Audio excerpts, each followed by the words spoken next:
পুজো এসে গেছে, খুব দেরি নেই আর। রাস্তায় জনস্রোত, ব্যস্ত বাজারে দোকানদার।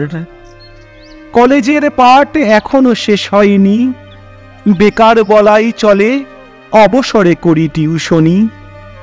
কত লোকজন ঘরে প্রিয়জনের হাতটি ধরে একসাথে পুজোর বাজার করে।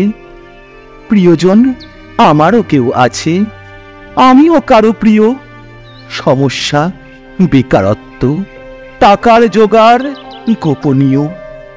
বাবার দেওয়া সেই পুরনো হাত ঘড়িটা কিছু অর্থের জোগান হয়ে যায়, মেলে স্বস্তির হাসিটা।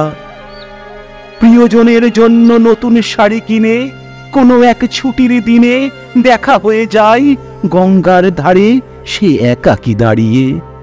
ছোট্ট একটি প্যাকেট, তাতে কিছু নিয়ে আমার জন্য তার কিছু কিনে আনা। খুলে দেখি সেই বাবার দেওয়া পুরনো হাত ঘড়িখানা।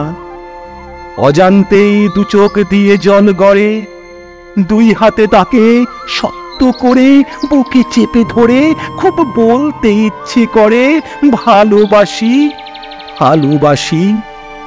তুমি আমার সেই ভালোবাসা, তুমি আমার সেই অস্ফুট হাসি।